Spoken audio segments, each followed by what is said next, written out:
Hello everyone. Today we're going to be looking at a bit of bad men's anatomy, and given that I'm a man, last I checked, I should be fairly qualified to cover this kind of content. With that being said, let's get into it. Waist to hip ratio measures the relative size of your waist versus the relative size of your hips. It's an almost universal factor in attractiveness, especially but not exclusively for women. In men, a good ratio is about 1 to 1. Your waist and hips are roughly the same size. Very narrow hips are bad. I can't find good examples of them, but they sometimes go hand in hand with knocked knees. Wide hips are very bad.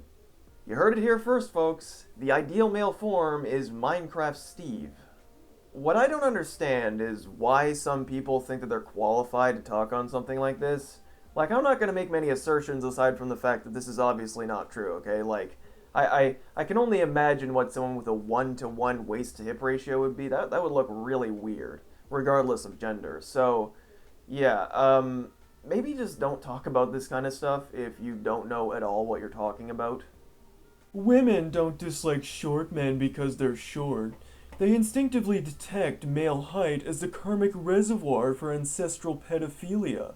They ask us if we would love them as worms, because they know being reborn a worm is the karmic consequence of wearing cosmetics. Alright, now this one's kind of funny, but it's also just kind of stupid, so I don't really know what to say about this one, but yeah, I mean, if this was a troll, it's a really good troll. That's all I'm gonna say. Men give birth into women so that they can give birth to bigger sperms. I really am not even sure what they were trying to say with this one, or if this was even generated by a human.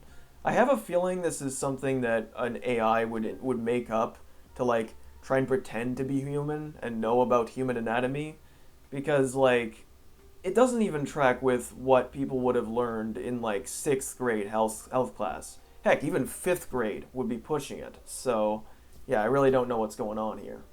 The equivalent to women is attention, if you women could understand. Go 6 weeks as a woman without talking, getting talked to, being ignored by your family, relatives, and friends, etc. Attention is to women what sex is to man. No, as a man, I definitely like attention too, okay? That's why I post on this channel.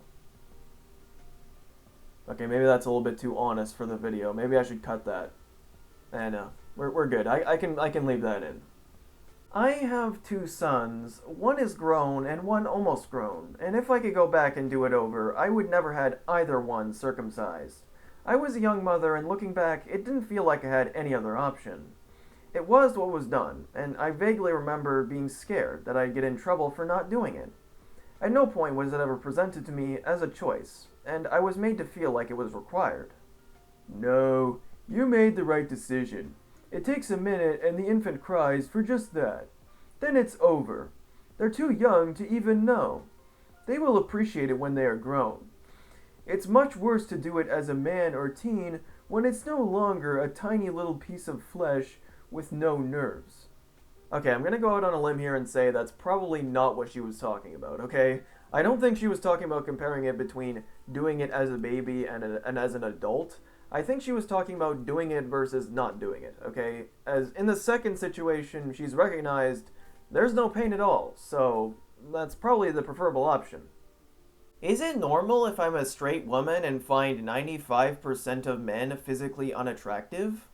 Men's looks haven't evolved since the Stone Age because they never had to compete on looks until now. Hopefully, competitive forces will weed ugly men out of the gene pool, as they have women for so long. Perhaps in the future, men and women will be sexually monomorphic instead of dimorphic as we are now. So no, it's not you. You are not alone, and you are normal. I question my sexuality all the time until I see the purple unicorn that is an attractive male, and think, yep, I am straight after all. For one, of course, men and women have always had to compete on looks, right? Because we have sexual selection. We always have, okay? Every single species on the planet does, in fact. For two, it's definitely not normal for someone who calls themselves straight to want people to be sexually monomorphic, okay? If you're at all attracted to a specific gender, you probably wouldn't be saying that. So yeah, I'm not one to talk about other people's like sexuality or something. Like I'm not gonna make assertions about it, but this does not seem like something that a straight woman would say. So I don't know. Do with that what you will. Oh my God, he's a virgin? Prob one of those fake virgins where they reattach their foreskin onto their penises and pretend they're virgins. What? WTF? Wait, your foreskins don't fall off after sex? I'm actually not sure about this one. You can probably guess why. I'll be happy to report my findings once I find out, so, yeah. Look forward to that, but until then, yeah, I'll move on. Can a sperm in the bloodstream somehow fuse with a person's DNA or another cell? Let's suppose a dead or alive sperm is in someone's bloodstream. Is there any theoretical way this could happen? And then it multiplies and forms new cells of the same kind, and thus changes the person's DNA over time. Sperm cells merging with others. What would form if this happens spontaneously in the body? A useless cell? Okay, I don't even know where to start with this one. Okay, I'm not a biology person by any means, but like, people just have way too big of imaginations, okay? You need to like go outside and do something interesting rather than doing this, okay? This is just not healthy. I'm sorry, but I don't understand this comment. What I'm saying is, men don't want to feel loved. They want to feel capable of providing and protecting, and when they fail to do so, that's when they get sad and depressed. Okay, what I don't understand about this is that I'm young, so why would I ever feel the need to provide for anybody? You know, it's like nobody is really in the position to provide for someone at this age, so why would that even feel like a need for me? You know, whenever you try and make these sweeping generalizations, you just end up making a mistake. I don't know about cancer, but if the sperm stays in too long, it will expire and get all moldy, which would damage the balls. Which would damage the balls.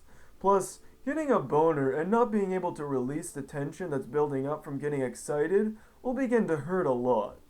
Okay, so I'm actually curious because there are several situations that I could think of in which a person would be unable to relieve themselves, for lack of a better term. So yes, they would have this situation happen, right? For example, if you were injured, right? If both arms were injured, you would not be able to do that. Or, you know, if you were somehow paralyzed, maybe, you know? Does this person just think that all people who are paralyzed or injured just are damaged down there? Because that's the only possible outcome that I could see from this. I mean, I feel like if that was the case, I would have heard of it, but no, it's not. So, I don't know. It doesn't seem like this person knows what they're talking about. White boys equals high IQ, small d***. Black men, low IQ, big d***. A difficult choice, isn't it? No, I'll take the guy with the bigger d*** any time of the day. Sorry, Mr. College Diploma. Being smart still won't save you from falling out of the genetic pool. Okay, so in an attempt to justify her attraction to a particular race, which, by the way, you don't need to do, you know, like, nobody's really asking that of you, you know, if someone's asking that of you, it's kind of strange because that's a fairly normal thing to have as a racial preference. Well, in her attempt to do that, this woman ended up being racist to both the race that she was criticizing, but also the race that she was attracted to, which is really disrespectful, okay?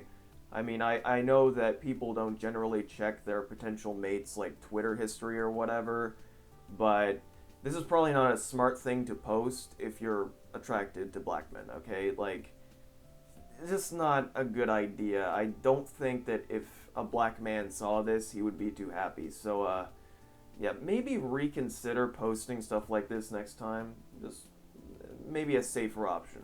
Anyways, yeah, that's all I have time for today. If you liked the video, hit that like button, and I'll see you guys in the next video. See ya!